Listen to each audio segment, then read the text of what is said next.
आपले आजचे प्रमुख वक्ते अधिवक्ता ॲडव्होकेट सुजितजी देशपांडे साहेब कावशीकर यांचा अल्प परिचय मी या ठिकाणी सर्वप्रथम करून देतो. सन 1993 पासून लातूर जिल्हा न्यायालयामध्ये आदरणीय देशपांडे साहेब आपला वकिलीचा व्यवसाय करत आहेत. राम जन्मभूमी आंदोलन जे झालं त्याच्यामध्ये सक्रिय असा सहभाग देशपांडे वकील साहेबांचा राहिलेला आहे. राम जन्मभूमी आंदोलकावरील जे खटले आहेत ते ॲडव्होकेट देशपांडे साहेबांनी अत्यंत यशस्वीरित्या त्या ठिकाणी चालवलेले आहे. याशिवाय विश्व हिंदू परिषद लातूर ते जिल्हाध्यक्ष म्हणूनही ते कार्यरत आहे किंवा काम पाहिले आहे त्यांनी. अखिल भारतीय अधिवक्ता परिषदेचे जिल्हाध्यक्ष म्हणूनही त्यांच्यावर जबाबदारी होती आणि सध्या अखिल भारतीय अधिवक्ता परिषदेचे मार्गदर्शक म्हणून ते कार्यरत आहे.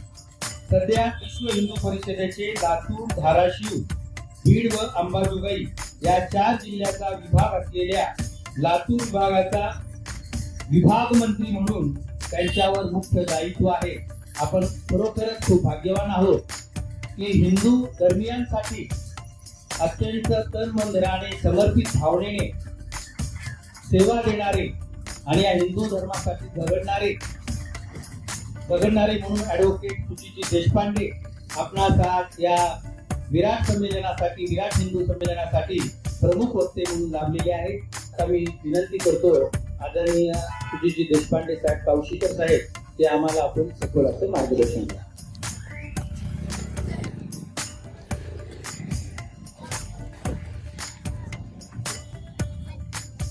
जय श्रीराम. जय जय श्रीराम. आदरणीय व्यासपीठ, व्यासपीठासमोरील उपस्थित मोठ्या संख्येने उपस्थित असलेले माझे हिंदू माता भगिनी, मित्रांनो, बंधूंनो, ही कुठल्या प्रचाराची सभा नाहीये. प्रचाराची सभा असेल तर आपण याला मंच असं म्हणतो, पण जेव्हा धर्माविषयी चर्चा चालू असते त्यावेळेस आपण व्यासपीठ असतो. व्यासपीठावरून धर्माची चर्चा केली जाते. हे संमेलन ही सभा नाहीये. आपण कशासाठी जमलो तर आपण जमलो आपल्या धर्माचं सिंहावलोकन करण्यासाठी. म्हणजे आपल्या दैनिकामध्ये पूर्वी काय केलं, कसा प्रगत होत गेला, आणि दुसरं आपण इथं जमलो ते आत्मपरीक्षणाचं सिंहावलोकन आणि आत्मपरीक्षण याची सांगड आज आपण या संमेलनातून करणार आहोत. आपण हिंदू या पृथ्वी तलावरील ज्ञात असलेली सर्वात जुनी प्राचीन अशी आपली संस्कृती. जगातल्या सर्व संस्कृती नष्ट झाल्या. आता केवळ 2 संस्कृती या पृथ्वी तलावर आहेत. एक आहे अब्राह्मिक संस्कृती आणि दुसरी आहे सनातन वैदिक हिंदू संस्कृती.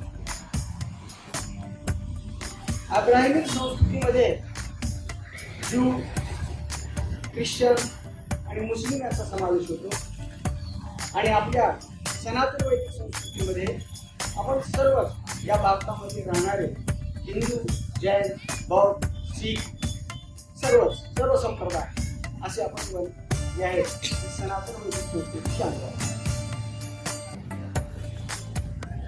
आपल्याला या हिंदू संस्कृतीचा अभिमान वाटावा असं काय केलं या हिंदूंनी, या संस्कृतीने.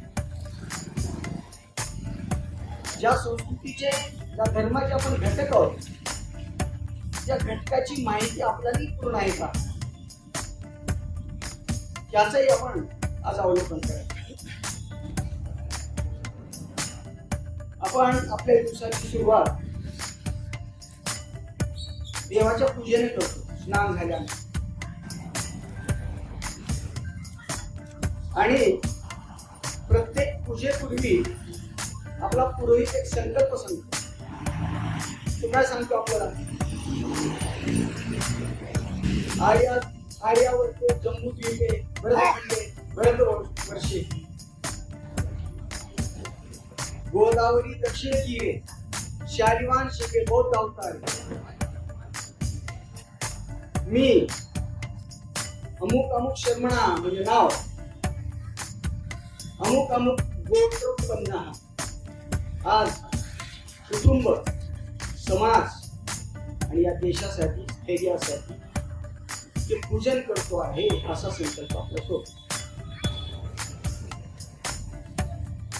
आपण पूजा करत असताना या संकल्पाकडे पाहिजे तसे लक्ष देत नाही. तो पुरोहित बोलत असतो, आपण लक्ष नसतं.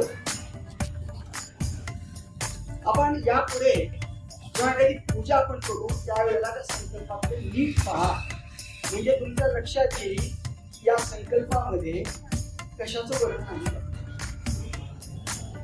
आता स्वामीजींनी सांगितलं आपला देश आर्यावर्त आहे. पहिल्यांदाच आर्यावर्ताचा शब्द आहे. दुसरा जम्बूद्वीप आहे. द्वीप या शब्दाचा अर्थ ज्या भूखंडाच्या 3 बाजूने समुद्र आहे त्याला द्वीप असे म्हणतात. आपल्या आर्यावर्त जम्बूद्वीपाचं वर्णन आहे. त्याच्या उत्तरेला हिमालय आणि दक्षिणेला समुद्र आहे. असा हा आपला आर्यावर्त भूभाग आहे. तिथं राहणारे आपण, मी या गोत्रात उत्पन्न झालेला मी आणि गोदावरी नदीच्या दक्षिण तीरावर या दशावतारापैकी बौद्ध अवतारामध्ये मी हे पूजन करतो आहे. किती व्यापक संकल्पना आपल्याला रोजच्या पूजेमध्ये घातलीये. आणि आपण म्हणतो पूजेत काय, पूजा ही हळदी कुंकू आणण्याची नाहीये. रोज स्मरण आहे की मी कोण आहे,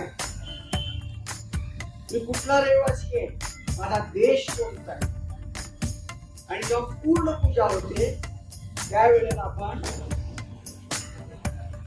जेव्हा आपण अक्षता वाहतो त्यावेळेला एक मंत्र म्हणला जातो शेवटचा, ओम यज्ञे न यज्ञमय जंत देवास्तानि धर्माणि प्रथमानि आसन् तेहना तन्मय मातसंते पूर्वे सत्ता. ओम राजाधिराजा साई नमो वलम वैश्रवण. त्याचा अर्थ असा आहे, वैश्रवण राजा हा वैदिक काळामध्ये भारतात राज्य करत होता त्यावेळेस तयार झालेला मंत्र आहे की विस्मृती केलेली गोष्ट आहे. त्या वैश्रवण राज्याच्या राज्यामध्ये हे जे लोकराज्य आहे ते लोकराज्य याचं रक्षण परमेश्वरा तू कर असं आपण शेवटी परमेश्वरावर याचना करून आपण देवाचा नमस्कार करतो. स्वतःसाठी काही मागत नाही. आपण रोज अखंड हिंदुस्थानचं स्मरण करतो या पूजेमध्ये आणि आपल्या लोकशाहीचं, या लोकराज्याचं रक्षण करायला आपण परमेश्वराकडे मागतो. म्हणजे जी लोकशाही आहे ती आजची नाहीये, वैदिक काळापासून चालत आहे. पण आपण विस्मृतीत झालो. ज्याची विस्मृती झाली आहे, त्याची बुद्धी गेली आहे, अशी माणसं रस्त्यावर हिंडत असताना त्याला स्वल्प राहत का, स्वतःची ओळख राहते का? जो त्याच्या हाताला पकडेल करतो जातो. विस्मृती ही ऱ्हासाला कारण होती. मग ती मनुष्य असो नाही तर समाज, समाज असो नाही तर धर्म. आज आम्ही आमचा धर्म विस्मृतीत घालायला सुरुवात केली आहे, म्हणून आमचं धर्मांतरण होत आहे, म्हणून आमच्या मुली पडून जात आहेत, म्हणून लव या कॅन जिहाद होतोय, म्हणून हिंदू पडून जातोय, म्हणून देशाचे तुकडे होतात. याला जबाबदार दुसरं कोणी नाहीये. दुसऱ्याला नाव ठेवणं बंद केलं पाहिजे. आत्मपरीक्षण केलं पाहिजे की या परिस्थितीला कोण जबाबदार आहे. तर या परिस्थितीला मी स्वतः जबाबदार आहे, कारण मी माझ्या धर्माची, माझी संस्कृतीची विस्मृती केलेली आहे.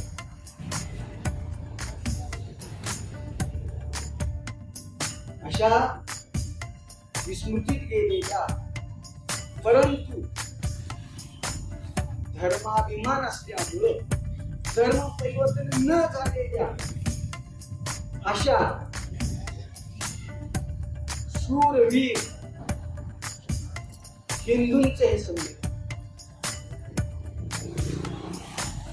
आम्ही कुणाच्या तलवारीपुढे झुकलो नाही, धर्म परिवर्तन केलं नाही, कुणाच्या प्रलोभनाला बळी पडलो नाही. आम्ही आम्हाला जमेल तसा आमचा धर्म राखला, इथपर्यंत आणला.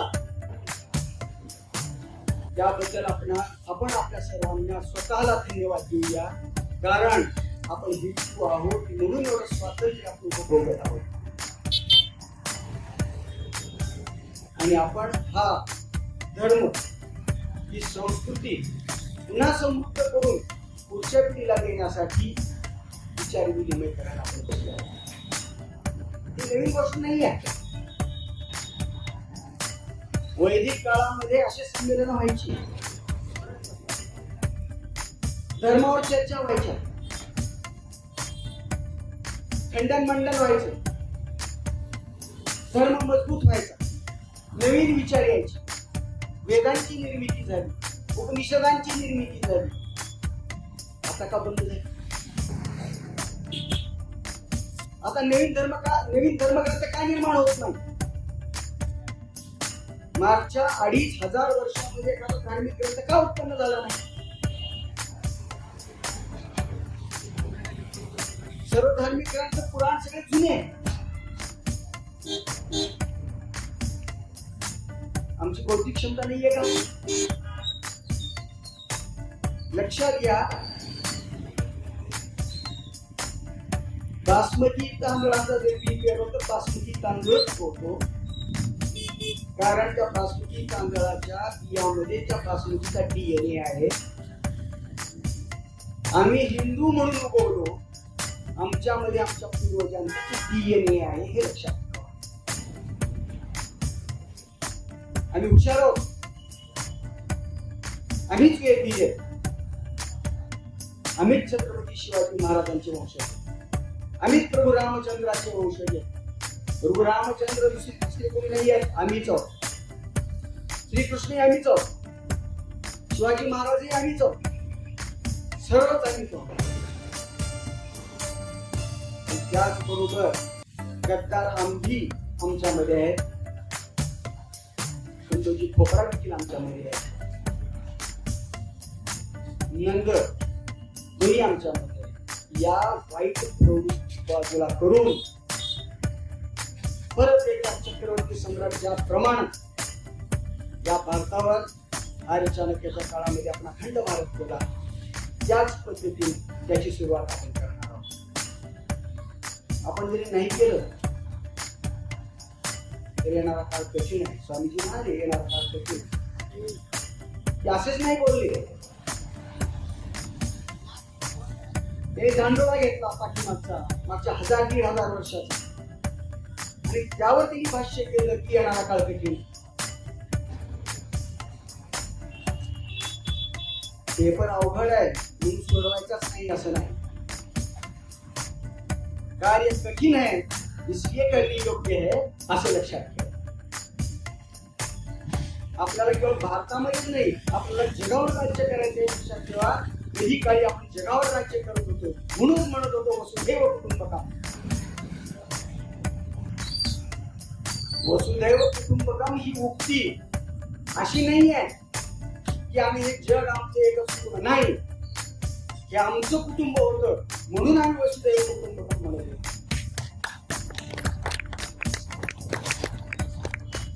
कुठेही करा, रशियामध्ये जा, अमेरिकेत जा, उत्खनन करा, शिव मंदिर सापडलंच पाहिजे. कसं आले तिथं? कारण तिथपर्यंत आम्ही केवळ ती तिकडे पडलेलं नाहीये. महाभारताच्या युद्धानं सगळ्यात मोठं नुकसान जर काय केलं असेल तर या पृथ्वीवरचं राज्य आपण कमवून बसलो. एक दुर्योधन आपल्याला या पृथ्वीवरील सत्ता हटवण्यास कारणीभूत ठरला. इथं तर गंडोपैकी दुर्योधन बसले. परत आपल्यामध्ये स्फुल्लिंग आणलं पाहिजे आणि गीतेचा जो उद्देश आहे तो अंगीकारला पाहिजे. काय सांगितलं गीतेमध्ये? कर्मयोग. सर्व काही कर्माने शक्य आहे. आणि जेव्हा धर्मयुद्ध करतो ना आपण, धर्मयुद्ध हे कर्तव्याचं युद्ध आहे. आणि त्या धर्मयुद्धामध्ये समोर कोण उभारलाय हे महत्वाचं नाहीये. आपण ज्याच्या अंगा खांद्यावर ठेवलं त्यालाही मार असं भगवान श्रीकृष्णांनी सांगितलं. आणि अर्जुनाने ते मारलं. आपल्याला प्रत्येकाला अर्जुन होण्याची गरज आहे. वाट बघू नका की भगवान श्रीकृष्ण येतील. गरज पण नाहीये. त्यांचा संदेश आज उपलब्ध आहे. फक्त आम्ही विस्मृतीत झालो. गीता सगळ्यांना माहिती आहे. हळदी कुंकू वाहतो, नमस्कार करतो फक्त लाल कपड्यामध्ये गुंडाळून. वाचून बघा, एक पान वाचा. ज्ञानेश्वरांनी या भगवद्गीतेचं प्राकृत भाषेमध्ये ज्ञानेश्वरी लिहिली आणि सांगितलं एक तरी मोठे अनुभवा. एवढं कळतंय ना ज्ञानदेवांनी सांगितलं. 700 वर्ष झाली अजूनही आपण अनुभवायला तयार नाही. हा धर्म काय? आपण कुणाला पुजतो? हा धर्म वैज्ञानिक आहे, रोज नवीन आहे, अतिशय पुरातन आहे आणि नित्य नूतन आहे. असा हा सनातन आहे. आम्ही दीप प्रज्वलनाने या कार्यक्रमाची सुरुवात केली. धूप नाही दाखवला, दीप दाखवला. आपण म्हणतो दिवा हा अंधाराचा वेळ घेतो आणि प्रकाश जीवनामध्ये उजळून सर्व दिशा दाखवतो. एवढंच त्याचं महत्व नाहीये. एक लक्षात ठेवा, सर्वत्र भूमी असेल, पाणी असेल, हवा असेल, त्याच्यात प्रदूषण होतं. पण अग्नीमध्ये प्रदूषण कधी पाहिलंय? अग्नीमध्ये प्रदूषण करणाऱ्याची ताकद कुणाची नाहीये. त्या अग्नीला आम्ही देवता मानतो. आम्ही तेजाची आरती करणारी माणसं आहोत. आम्ही सूर्याला आम्ही देव मानलाय आणि चंद्राला बंधू मानलाय का? याचे पाठीमागे सायंटिफिक कारण आहे. जे आपण अन्न खातो ते चंद्रप्रकाशात पिकतं, वाढतं, पोषित होतं. आणि सूर्य आम्हाला तेज देतो, आम्हाला जीवन देतो. आम्ही सर्व प्राणी मात्रांची पूजा करतो, वृक्षांची पूजा करतो, मातीची पूजा करतो, कीटकांची पूजा करतो. आमचे सण बघा, नागपंचमीला नागाची पूजा करतो. का करतो नागाची पूजा? नागाला भाऊ मानलं, खरंच भाऊ आहे. पण भावाची उपमा का दिली? विचार केला कधी? जर नाग आणि साप राहिले नसते तर पिकं पण राहिली नसती. बेडकाने उंदराने घेऊन टाकला. साप आणि नाग तुमचं रक्षण करतात. तुम्ही झोपी जाता पण ते रक्षण करतात तुमच्या शेतात. म्हणून तुम्हाला भाऊ आहे. म्हणून आम्ही पुजतो. वेळेला येत आम्ही. आम्हाला ठरवतात नागाची सापाची पूजा करणारे नाही. जे माझ्या उपयोगाचे त्यांना आम्ही पुजतो. आम्ही कुणाची पूजा करतो? वटसावित्रीची पूजा करतो, झाडाची, वडाची. ऑक्सिजन देतं, पाणी देतं, पाऊस देतं. पिंपळाची पूजा करतो. पुढे दिवाळीमध्ये पहिला सण गोवत्स बारस, गाय आणि वासराची पूजा करतो. त्याच्या आधी घट जेव्हा बसवतो काय करतो घट बसवतो म्हणजे विटाच्या बाजूला आपण धान्य टाकतो. कोणतं धान्य टाकतो? सगळं रबीत उगवणारं धान्य टाकतो. गहू टाकतो, हरभरा टाकतो, ते रबीत पेरली जाते ते धान्य आपण टाकतो, खरीपाचं टाकत नाही. That is called germination test. तुमच्या घरामध्ये असलेलं बियाणं किती उगवतंय याची ती टेस्ट आहे. आणि घट हे ठिबक सिंचन आहे. साधी गोष्ट आहे. याच्याकरता कुठल्या लॅब मध्ये परीक्षण करण्याची आवश्यकता नाही. प्रत्येकाच्या घरामध्ये परीक्षण टेस्ट. आमचा प्रत्येक सण हा पर्यावरण पूरक आणि विज्ञानवादी असं आहे. आम्ही स्मृतीत गेलो, आपण ते विचारच करत हे का. आणि सगळे सण आनंदोत्सव आमचा, म्हणजे आम्ही पर्यावरणवादी आहोत. आम्हाला माहिती आहे डोंगर राहिली तर पाऊस पडेल. आम्हाला माहिती आहे की नद्या प्रदूषित झाल्यानंतर प्यायला सुद्धा पाणी मिळणार नाही. सर्वांना कार्यामध्ये ही गोष्ट माहिती आहे. यमुनेमध्ये काव्या नागाने विष कालवलं आणि कृष्णाने त्याला मारून टाकलं. आपल्याला एवढंच माहिती आहे. पण जर आपण व्यवस्थित विचार केला तर लक्षात येईल की किती कालिया आज या फॅक्टरीचं पाणी केमिकल नद्यामध्ये प्रत्येक नदी प्रदूषित करते. या कालियाचं मरण कधी करणार तुम्ही? काय फक्त कालिया मर्दन झालं कृष्णाचं काम संपलं. त्याने फक्त तुम्हाला एक धडा घालून दिला की तुम्ही असं करा. जोपर्यंत इंग्रज भारतात नव्हते तोपर्यंत आम्ही नदीची खडा नारळाने ओटी भरत होतो. आज त्याच्यामध्ये महिला सोडतो. इंग्रजांनी ही आपल्याला लावून दिलेली सवय आहे. आम्ही विस्मृतीत गेलो. नदीला आई म्हणणं सोडून दिलं आणि बरोबर जास्त पाणी पीक बसलो का. शुद्धता राहिलीच नाही. मग घाण केलं कोणी? आम्ही केलं. पर्यावरण आम्ही वाचवलं नाही.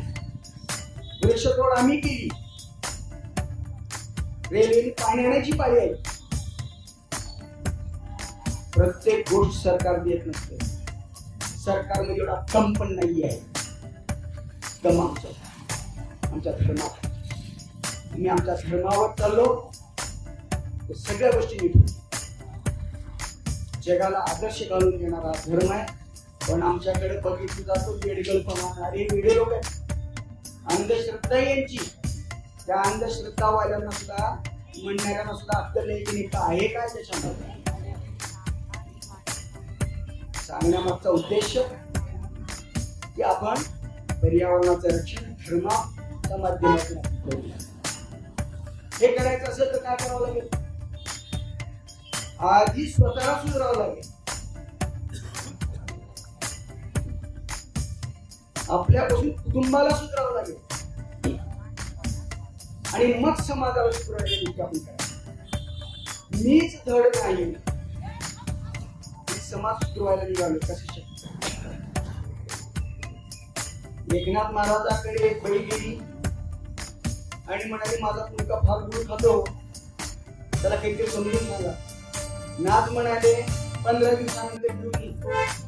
15 दिवसानंतर तिच्या परत मुलाला घेऊन आली. मग एकनाथ महाराज म्हणाले बाळा गुळ खाऊ नको. गुळ हा शरीराला चांगला नाहीये, त्याच्यापुढे खाऊ नको. मग ती बाई म्हणाली एवढं सांगायला 15 दिवस घेतले कशाला? नाथ महाराज म्हणाले मीच गुळ खात होतो आधी, त्यामुळे मला सांगण्यात आधी का. आता मी गुळ सोडलाय म्हणून मी सांगू शकतो. आधी स्वतःला सुधार. आधी धर्माचं पालन मी केलं पाहिजे. सुरुवात माझ्यापासून झाली पाहिजे. मग माझ्या कुटुंबाला मी सांगितलं. कुटुंब पद्धती ही हिंदूंची सगळ्यात मोठं बलस्थान आहे. आणि त्या कुटुंबाचा प्रमुख कोण आहे तर माता आहे.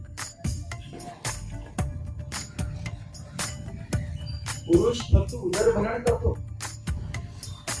पण कुटुंबाला एका साखळीमध्ये बांधून जे ठेवते, आई आहे, माता आहे, ती धर्मही पाळते, ती शिवबाई घडवते आणि ती कुटुंबाचं रक्षणही करते. पण आता तशा माता राहिलेत का? आत्मपरीक्षण करायची.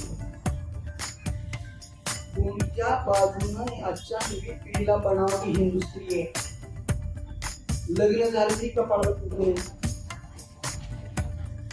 मंगळसूत्र लपून ठेवलेलं आहे. आता तर ते हुके निघाले मंगळसूत्र झाकणारे.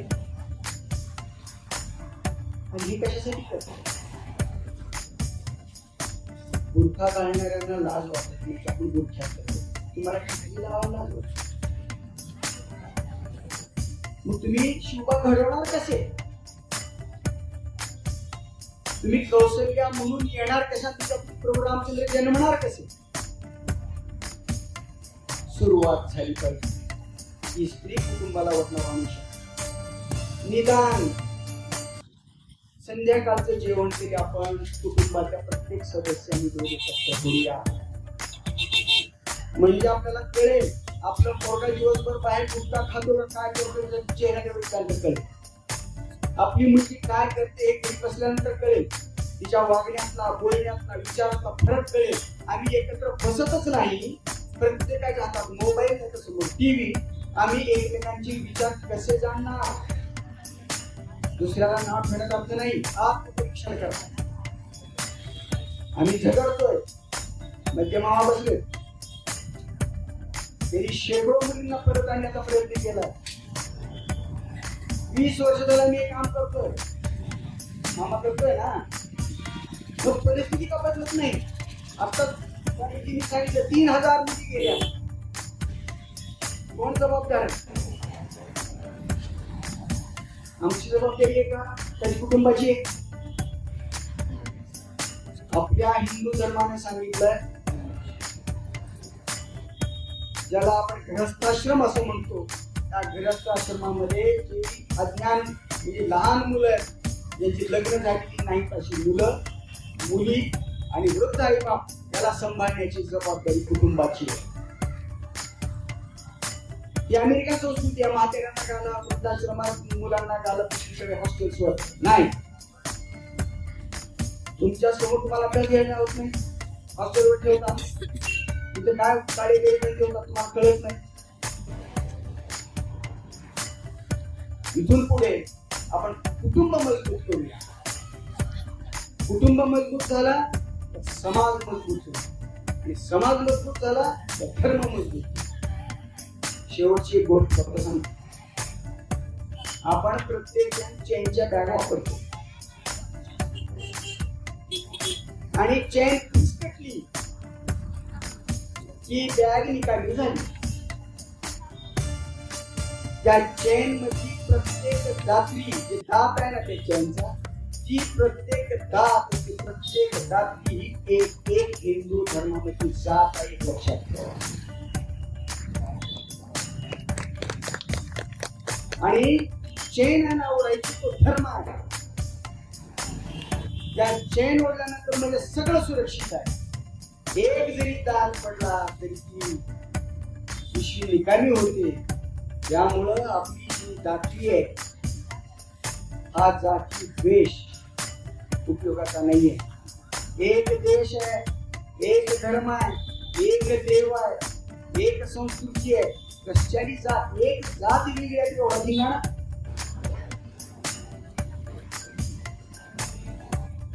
असं नाही चालणार. लक्षात घ्या, आपले शत्रू आपल्यात बसत. रोज कुठली ना कुठली तरी इलेक्शन आहे. त्या इलेक्शन आमचे डोके आहेत ना खत करून टाकले. जातीत भांडणं लावली, धर्मात फूट केली. आता जातीच्या पोट जाती हुडकणं चालू आहे. त्या पोट जातीमध्ये अजून मायक्रो जाती हुडकून काढतील. अरे तुमच्यामध्ये एकच राहणार नाही. सगळ्यात पहिल्यांदा जर तुम्हाला कोणी विचारलं तुम्ही कोण, मुस्लिम माणसाला विचारा, हा मग तुझं नाव काय रे, तू कोण आहे, तू मुसलमान आहे, तू म्हणतो का मी मण्यार आहे, का मुलगी आहे म्हणतो, आम्ही म्हणतो आम्ही लिंगायत आहे, मी ब्राह्मण आहे, मी मराठ आहे, कोणच विचारतो तू हिंदू आहे म्हणा काय. पहिल्यांदा हिंदू लाव, मी हिंदू आहे मराठा आहे, मी हिंदू आहे लिंगायत आहे, मी हिंदू आहे ब्राह्मण आहे. किंमत कशी होईल जेव्हा कौरव आणि पांडवाचं जमत नव्हतं, त्यावेळेला एक जण युधिष्ठिराकडे गेला आणि युधिष्ठिराला म्हणला, अरे ते 100 आहे, तुम्ही 5 आहे, तुम्हाला राज्य कसं मिळेल, तुमचं फार कठीण आहे बाबा. युधिष्ठिराने ती उत्तर दिली, ते उत्तर आपण सर्वांनी द्यायचं. धर्मराजांनी उत्तर दिलं तर सर्वांनी आपण द्यायचं आहे. धर्मराजा म्हणाले, हो आम्ही आपसामध्ये 100 आणि 5 आहोत, पण तुझ्यासाठी आम्ही 105. त्यामुळं जाती लहान आहे का मोठ्यात महत्वाच्या नाही आहेत, 100% आम्ही हिंदू आहोत. हा भाव आमच्यामध्ये आपल्याला आणायचा आहे. त्याची सुरुवात या संमेलनापासून आपण करणार आहोत. आपल्यात आपण बदल घडवूया, हिंदू म्हणून करूया आणि पुढचं येणारी जी पिढी आहे त्यांना संरक्षित करूया. एवढं मी बोलून माझे 2 शब्द सांगतो. जय श्रीराम.